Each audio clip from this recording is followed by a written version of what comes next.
The Nebraska Department of Education supports the development of high-quality school emergency operations plans, or EOPs, through the provision of training and technical assistance to school district leadership and safety teams.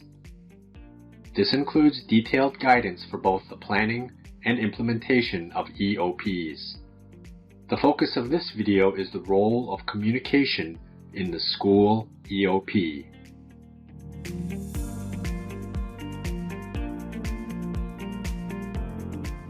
Communication is vital to preventing, preparing for, responding to, and recovering from a threat, hazard, or incident.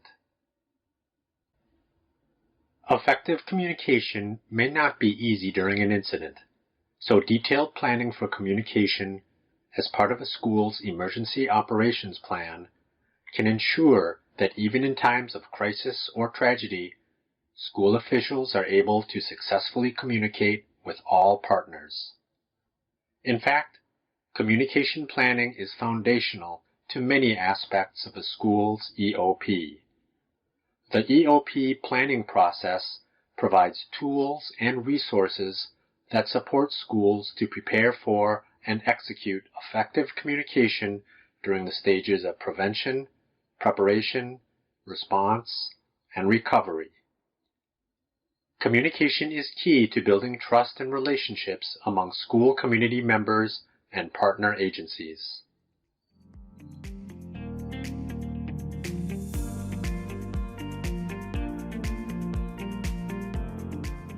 An entire section of the school EOP is devoted to communication, emphasizing its importance in any given incident. The communication section of the EOP guides planning for both internal and external communication, along with strategies for handling rumors and recommended communication tools.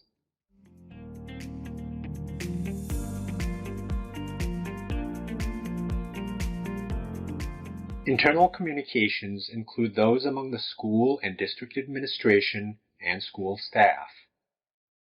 Depending on the type of incident, communication may be managed completely by school building or district staff. For example, if a school implements a secure status because of suspicious activity in the neighborhood, the school principal or office would likely communicate the word secure to teachers and students via a building-wide intercom announcement and to the district office with a phone or radio call. However, during more serious incidents, this process will change over time. Initially, the school district incident commander will designate an Incident Command System, or ICS, structure until community partners arrive on scene. At that time, the ICS responsibility will be transferred to one of those partners. The district will continue to partner with first responders to implement an Incident Command System framework to carry the mission until the conclusion of the incident. Communication would be managed by the Incident Commander via the Public Information Officer, or PIO function. If the Incident Commander is from an external partner agency, such as fire or law enforcement, they would communicate directly with the district incident commander regarding the status of the incident. The district incident commander might be asked to leverage their emergency communication system to get messages and updates to the school community. The district incident commander will also be responsible for relaying information to other internal partners, including district administration. During and after an incident, it is crucial that a school district keep staff members informed of incident details and management plans. The quantity and sensitivity of the information being shared should be considered when determining the best way to communicate this information. One-way communication is most effective for sharing short, specific messages, such as a result of fire, the high school will be relocated to the fairgrounds. All teachers report to the multipurpose building at 7:30 a.m. for a staff meeting. Consider how you can use your emergency notification system to communicate with school staff in these instances. When school leaders have a greater quantity of information to share and want to be available to answer staff questions, before and after school meetings may be the preferred option. Holding a morning staff meeting during the recovery period of an incident provides leaders with a forum to communicate updated information about the incident and outline any new procedures that should be implemented during the day. An after-school faculty meeting provides the same opportunity for communicating updated information and may also allow for a review of the day's events. Positioning meetings at the end of the day allows staff members to provide feedback regarding their own experiences, identification of problems or challenges, and discussion of misinformation and rumors.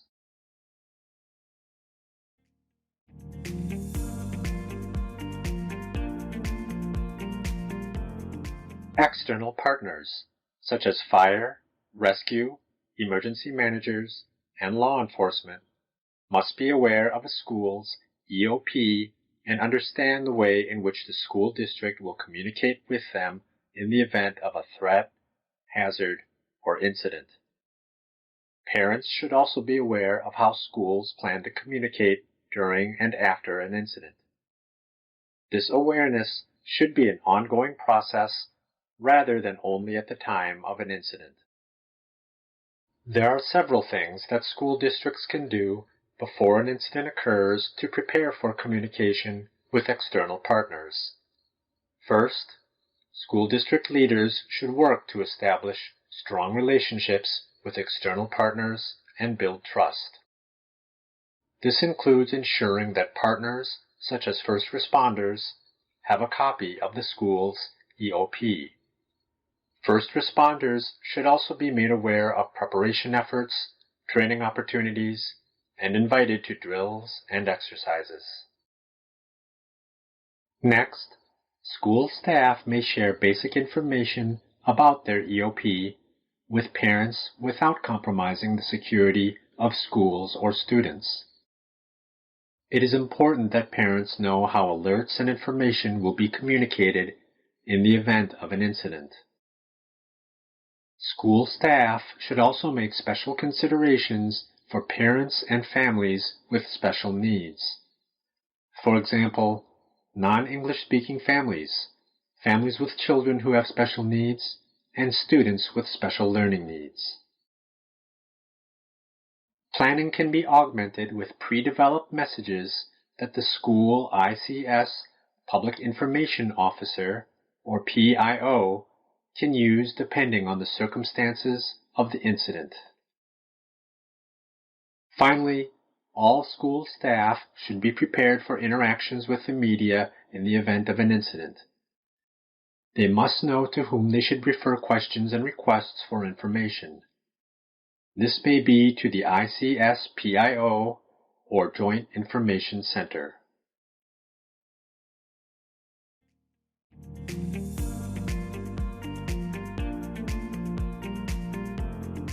During an incident, schools must provide all external partners with clear and concise messages that describe three things.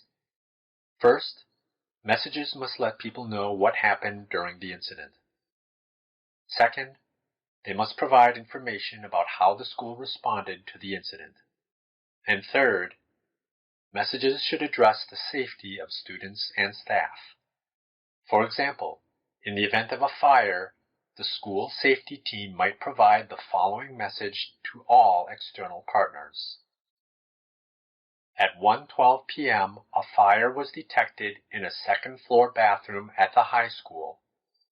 The building was evacuated and no injuries were sustained during the incident. All staff and students have relocated safely to the middle school. Schools may provide these types of messages to multiple external partners and the general public. However, additional or tailored communication may also be necessary. When an incident occurs, the school incident commander will likely be in direct contact with first responders, such as fire and rescue, law enforcement, and emergency managers. Frequent drills that include first responders will help everyone practice communicating with each other. During an incident, school officials must also communicate with parents. Information may be disseminated in multiple ways to ensure that it reaches all parents and can include text messages, phone calls, emails, radio, and TV announcements. Depending on the type of incident, communication plans may include the use of a hotline with a recorded message, website, or another phone number parents can contact to receive up-to-date information about the incident. Although schools may provide information in numerous ways, they must also plan for how to manage phone calls from parents and parents arriving at the school in the event of an incident. During an incident, external communication with the media will also need to be managed. For incidents that require the establishment of an incident command system, the incident commander will designate a Public Information Officer, or PIO. All media contacts, like those with television and radio stations, are maintained by the PIO at a designated location, such as the Joint Information Center, several blocks away from the incident, not to interfere with emergency response. All messages provided to the media will be coordinated between the PIO and district superintendent. Finally, during and after an incident, schools may also need to communicate with external education partners. This may include providing notification of the incident to neighboring school districts and their ESU. Depending on the type of incident, the incident commander may notify the ESU Coordinated Psychological First Aid, or PFA, team. Members of this team, as well as the school-level PFA team, can be deployed to support members of the school community experiencing distress or crisis in the days and weeks following the incident.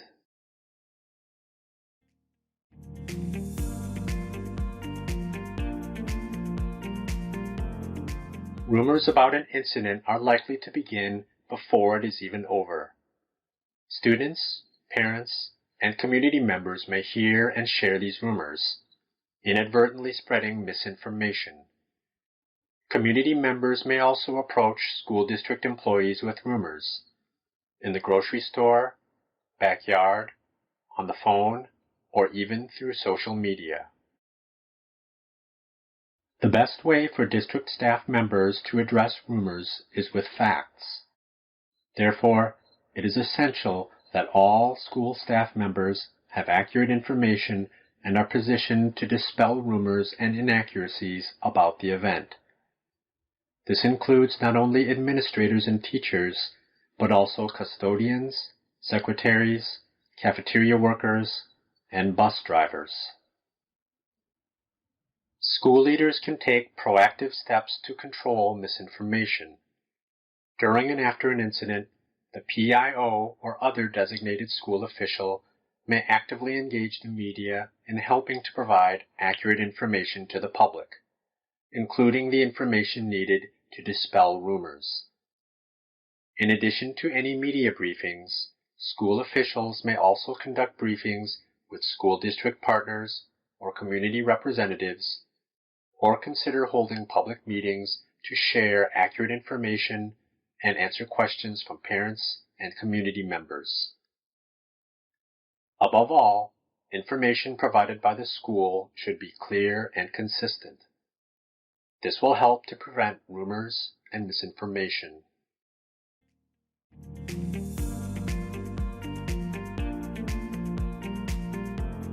After an incident, such as a threat or hazard, the EOPs Continuity of Operations Plan, COOP, or COOP, may be implemented as recovery begins.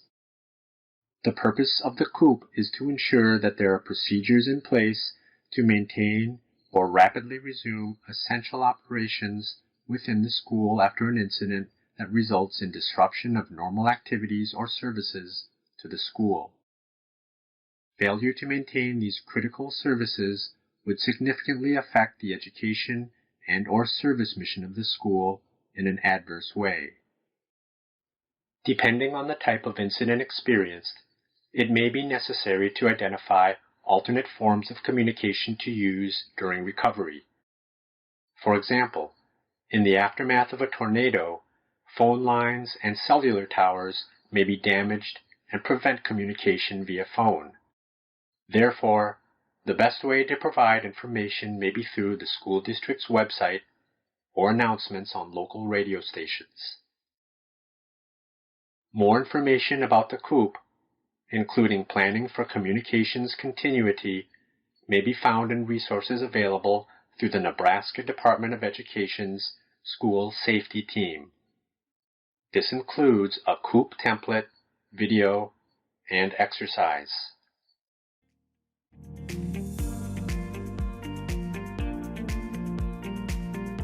After the COOP is enacted and essential functions are restored, the school district will continue to facilitate communication to aid in recovery. Teams of staff and faculty members will assess and examine facilities and equipment, documenting damages as required for filing insurance claims and any requests for state or federal assistance. It may be the case that some teachers and students are unable to return to school immediately following the incident.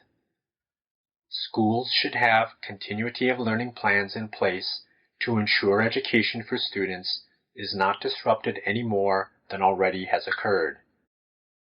During recovery, schools may also equip parents with information that helps them to understand common responses children have to threats, hazards, or incidents.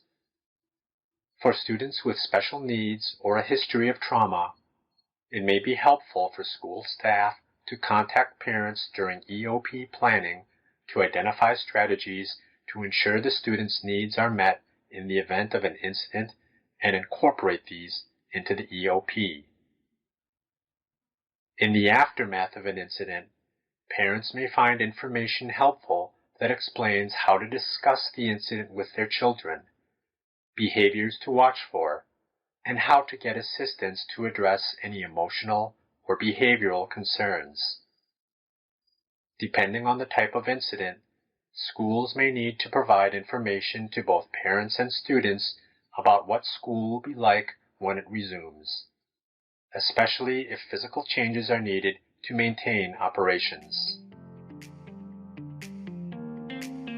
Thank you for watching this video.